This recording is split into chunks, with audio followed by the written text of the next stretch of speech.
Maharashtra news सदैव आपल्यासोबत। नमस्कार, मी धनश्री। गरजा महाराष्ट्र न्यूज मध्ये आपले स्वागत। प्रथम एक नजर टाकूया आजच्या हेडलाईन्सवर।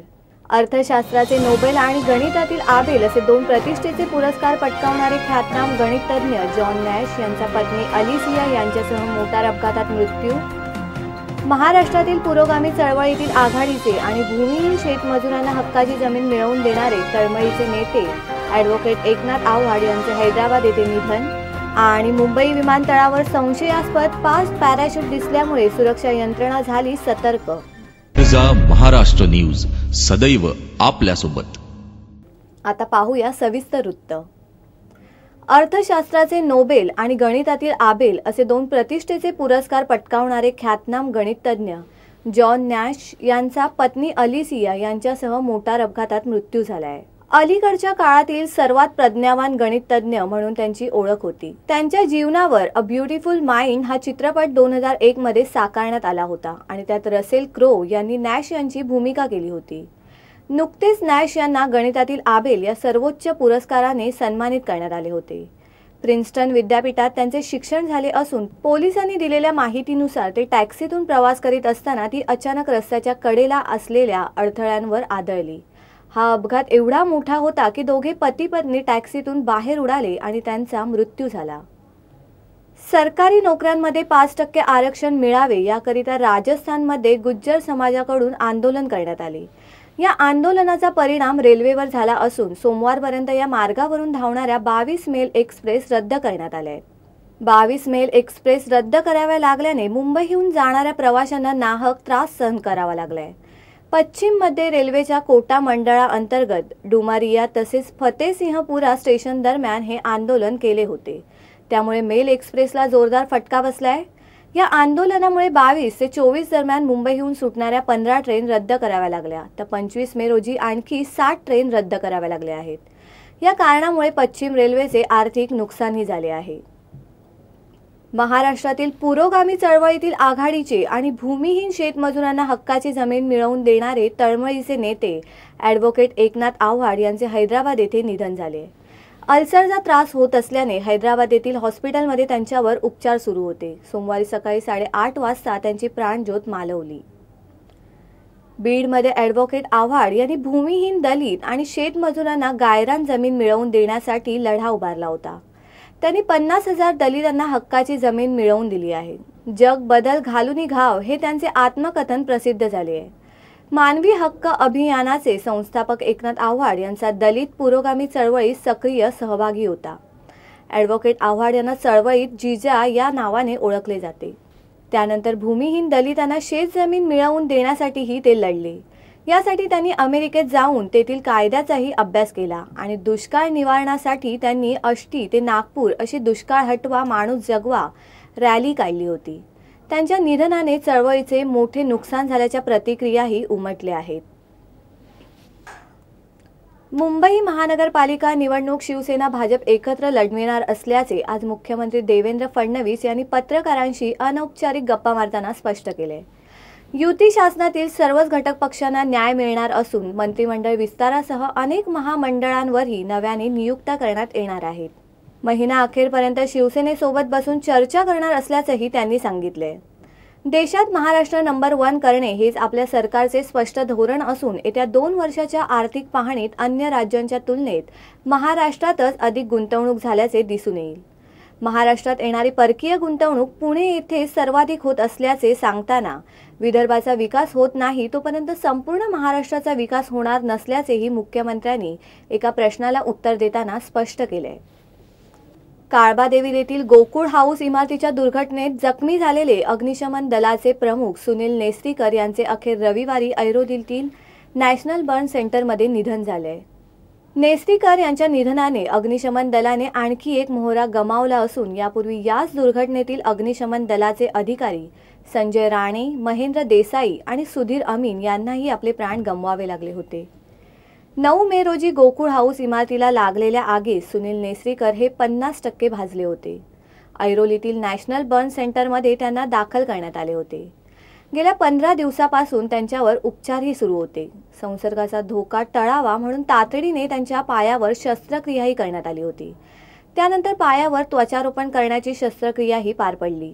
या उपचारादरम्यान नेसरीकर यांची प्रकृती स्थिर असल्याची माहिती नॅशनल बर्न सेंटरने प्रसार माध्यमांना दिली होती। मात्र त्यांच्यावर करण्यात आलेल्या सर्व शस्त्रक्रिया निष्फळ ठरल्या।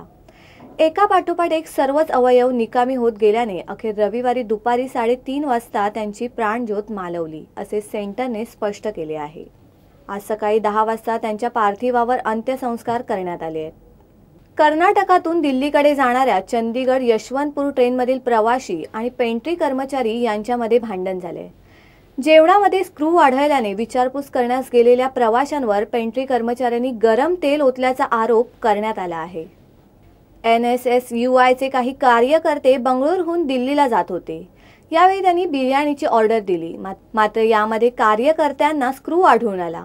पॅन्ट्री कारच्या कर्मचाऱ्यांनी संतापून कार्यकर्त्यांवर गरम तेल फेकलं। यामुळे संतप्त झालेल्या प्रवाशांनी मनमाडजवळ मागील 1 तास ही एक्सप्रेस रोखून धरली होती। या सगळ्या प्रकारामुळे यशवंतपूर चंदीगड एक्सप्रेसमध्ये एकच गोंधळाचे वातावरण निर्माण झाले होते। यामध्ये 3 जण जखमी झालेत। हा सर्व गोंधळ रेल्वेची खिडक्या दारं बंद करून सुरू होता। अखेर पोलिसांनी काच फोडून ट्रेनमध्ये प्रवेश केला आणि 15 ते 16 कर्मचाऱ्यांना ताब्यात घेतलं। मात्र या सर्व प्रकारामुळे प्रवाशांचा जवळपास तासभर खोळंबा झाला होता। संयुक्त पुरोगामी आघाडी सरकारने राजकीय कारणांसाठी संसद हल्ल्यातील आरोपी अफजल गुरू याला फाशी दिल्याचा आरोप माजी मुख्यमंत्री ओमर अब्दुल्ला यांनी केलाय। मात्र माजी केंद्रीय गृहमंत्री सुशील कुमार शिंदे यांनी हा आरोप फेटाळून लावलाय। सर्वोच्च न्यायालयाने फाशीचा निकाल दिला होता आणि त्याची दयेची याचिकाही फेटाळली होती। या घडामोडीनंतर त्याला फाशी देण्याचा निर्णय घेण्यात आला, त्यामुळे तो राजकीय निर्णय असण्याचा प्रश्नच नाही, असे शिंदे यांनी यावेळी स्पष्ट केले आहे। काश्मीरचे माजी मुख्यमंत्री ओमर अब्दुल्ला यांनी हे विधान कशाच्या आधारे केले असा सवाल करून ते म्हणाले, त्यांना या मुद्द्यांवर काश्मीरमध्ये राजकारण करायचे असेल, पण त्यावेळी त्यांनी हा मुद्दा कधीच उपस्थित केला नव्हता। त्यामुळे अफजल गुरूला फाशी राजकारणांसाठी दिली नाही, असे शिंदे यांनी स्पष्ट केले आहे। मुंबई विमानतळावर संशयास्पद 5 पॅराशूट दिसल्यामुळे सुरक्षा यंत्रणा सतर्क झाली आहे। गंभीर बाब म्हणजे रिमोट कंट्रोलच्या सहाय्याने या पॅराशूटचं नियंत्रण केलं जात होतं। जेट एअरवेजचे पायलट कॅप्टन दिशेन कुमार यांनी प्रथम हे संशयास्पद पॅराशूट पाहिले आहेत। 6 मिनिटं ते विमानतळ परिसरात 150 फूट उंचीवर होते। त्यानंतर त्यांनी दिशा बदलली। एअर ट्रॅफिक कंट्रोलनं या घटनेची नोंद घेतली आहे। दरम्यान या घटनेची गंभीर दखल पंतप्रधान कार्यालयाने घेतली आहे। गुप्तचर विभागासह नौदल आणि मुंबई पोलिसांना सखोल चौकशी करण्याचे आदेशही देण्यात आले आहेत। मुंबईच्या उपनगरीय लोकलमधून रोज प्रवास करणाऱ्या महिलांची संख्या लक्षणीय आहे। हे प्रमाण दिवसागणिक वाढतच आहे। मात्र गेल्या काही वर्षात महिलांना लोकल प्रवास नकोसा होऊ लागलाय। विनयभंग, अश्लील हावभाव या विरोधात तक्रारीही वाढत आहेत। 5 वर्षात अशा प्रकारची 140 प्रकरणे रेल्वे पोलिसांकडे दाखल झाली आहेत। गेल्या वर्षभरात महिलांच्या छेडछाडीच्या 55 घटना घडल्या असून त्यापैकी 48 प्रकारांचा तपास करण्यात पोलिसांना यश आले आहे। अर्थात ही केवळ नोंद झालेल्या गुन्ह्यांची आकडेवारी आहे। प्रत्यक्षात घडलेल्या घटनांचे प्रमाण यापेक्षा बरेच मोठे असण्याची शक्यता आहे। मध्य आणि पश्चिम रेल्वे मार्गावरून लाखो प्रवासी प्रवास करतात। यात मोठ्या प्रमाणात महिलांचाही समावेश असतो। महिलांचा प्रवास सुरक्षित आणि चांगला होण्यासाठी लोकलमध्ये स्वतंत्र डबेही आहेत। मात्र लोकल प्रवास तसेच प्लॅटफॉर्मवर लोकलची वाट पाहताना किंवा पादचारी पुलावरून जाताना होणाऱ्या विनयभंगाचे प्रमाण मोठे आहे। कधीकधी विनयभंग, छेडछाड होत असताना अन्य प्रवासी महिलेला कोणतीही मदत करत नाहीत, केवळ बघ्याची भूमिकाच घेतात। काही महिला या छेडछाडीला विरोध करून पोलिसांकडे तक्रार करतात। मुंबई इंडियन्सने चेन्नई सुपर किंग्सला 41 धावांनी धूळ चारून पुन्हा एकदा IPL क्रिकेट स्पर्धेचे विजेतेपद पटकावले आहे। मुंबई इंडियन्सचे हे IPL मधील दुसरे विजेतेपद ठरले असून यापूर्वी 2013 IPL मध्येही मुंबई इंडियन्सने चेन्नईला हरवून जेतेपद पटकावले होते। ईडन गार्डन्समध्ये रविवारी झालेल्या IPL फायनलमध्ये अवघ्या क्रिकेट विश्वाच्या नजरा लागल्या होत्या। अर्थात IPLच्या फायनलमध्ये मुंबई चेन्नई हे तिसऱ्यांदा आमनेसामने आले होते। त्यावेळी कोण बाजी मारणार याबाबत उत्सुकताही होती। यापूर्वी या संघात झालेल्या IPL फायनलमध्ये ज्या संघाने प्रथम फलंदाजी केली तोच संघ विजेता ठरला होता। मात्र तरी देखील चेन्नई सुपर किंग्सचा कर्णधार महेंद्रसिंग धोनीने नाणेफेक जिंकून प्रथम क्षेत्ररक्षणाचा निर्णय घेतला आणि मुंबई इंडियन्सने प्रथम फलंदाजी करताना निर्धारित 20 षटकात 202 धावांपर्यंत मजल मारली। त्यात सलामीवीर लेंडल सिमन्स आणि रोहित शर्मा यांनी मोलाचा वाटा उचलला। त्यांनी दुसऱ्या विकेटसाठी 67 चेंडूत 119 धावांची भागीदारी केली। ही जोडी परतल्यानंतर अखेरच्या टप्प्यात कायरन पोलार्ड आणि अंबटी रायडू यांनी फटकेबाजी केली आणि मुंबईला 200चा टप्पा पार करून दिला।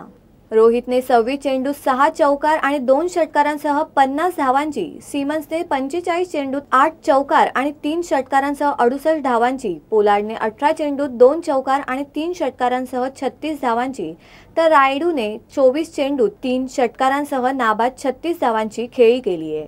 जाता जाता एक नजर टाकूया आजच्या हेडलाईन्सवर। अर्थशास्त्राचे नोबेल आणि गणितातील आबेल असे 2 प्रतिष्ठेचे पुरस्कार पटकावणारे ख्यातनाम गणितज्ञ जॉन नॅश यांच्या पत्नी अलिसिया यांच्यासह मोटार अपघातात मृत्यू।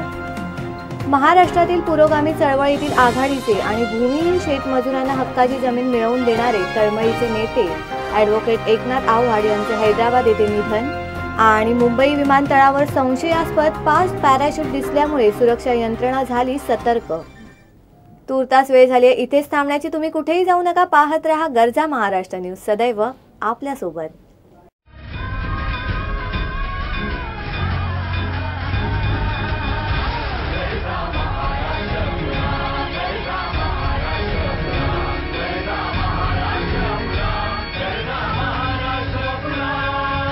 गर्जा महाराष्ट्र न्यूज, सदैव आपल्यासोबत।